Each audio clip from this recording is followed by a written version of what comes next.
Hello and welcome to another episode of Ask the Experts. I'm Rachel Landry, and today I'm joined by my colleague Sam Knight, the Director of Product Management here at the company. Today, Sam will be talking to us about custom database formats in Geographic Calculator. All right, Sam, take it away. Today we're going to be taking a look at importing custom text files into the point database job of Geographic Calculator. To do this, we're going to create a simple import-export scheme that will be reusable and is permanently savable as a part of your calculator installation.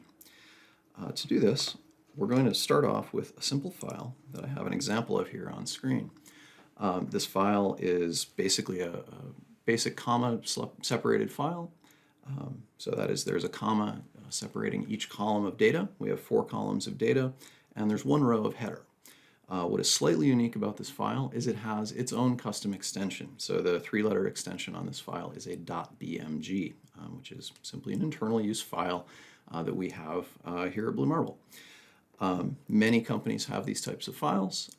There may not be that much that's special about them, but loading them into software can be a little bit of a hassle. So we're going to take a look at how to bring this data in and work with it. In the Geographic Calculator, up at the top of the interface, we have options, and there's a selection there for text file schemes as well as seismic survey formats. These are similar and related. Today we're going to focus mainly on the text file schemes. In the text file schemes dialog that comes up, at the very top you'll see a drop-down of some common files that we have already supported out of the box in the Geographic Calculator. What we're going to be doing is adding our own custom scheme. So to do that, we'll type in the extension bmg and we'll hit add.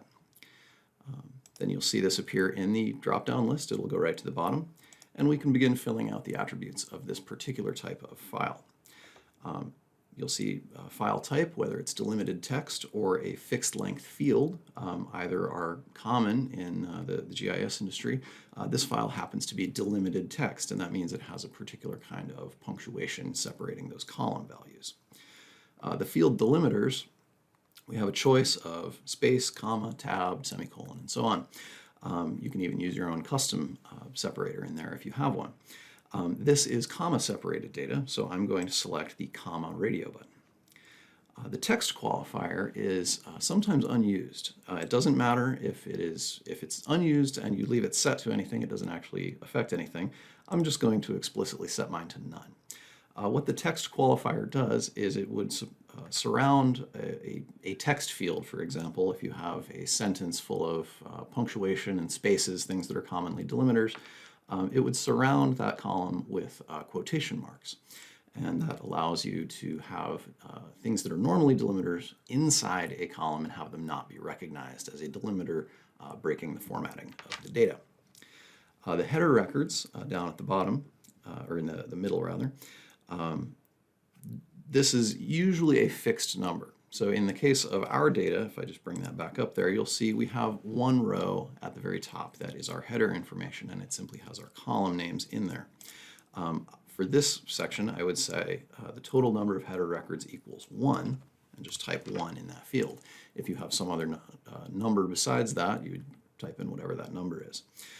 There are variable length headers, and that's what those second 2 options are for.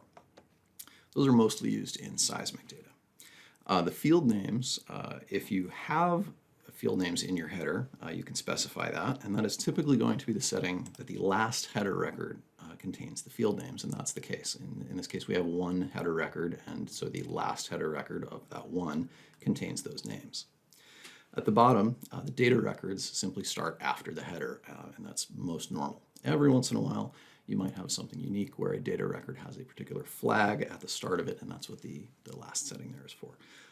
This is a simple file. We have 1 header record, it's comma delimited, and the header record has field names. So once we put in all those attributes, this is now our complete text scheme. So we can say OK. And now as we go back to any of the point database interfaces, we can go to load our data, and in our data collection, I'm just navigating into where I keep my point database jobs. So with our text file complete, we can click OK, and then we'll head over to the point database conversions job, where we're going to actually load the data. In the file types dropdown, you'll notice there's a new type at the very bottom, and our BMG format is found down there. Whatever your three-letter extension is will always go to the bottom of this list. In our sample data collection here that I'm going to navigate to,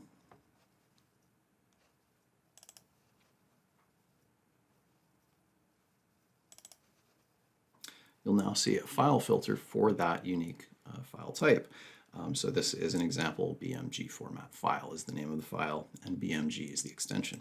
When we select on that, we can open that right up into the interface. You'll see the header row is in place with the column names in there, and the data all falls into the appropriate fields. We can then use this file just like any other file for a conversion, forward inverse calculation, scale and translate, best fit, any of the point database type jobs. It is also available for export. These can be customized. The existing ones can be customized as well. Many folks choose to modify the CSV type, for example. These are fully flexible to adapt to whatever type of changes your particular data needs to have. Sam, thank you so much for sharing that information with us. I know that our customers will find this information very useful in their day-to-day workflows. If you'd like to learn more about Geographic Calculator, please visit www.bluemarblegeo.com today. And as always, thank you so much for joining us for this episode of Ask the Experts, and we look forward to seeing you next time.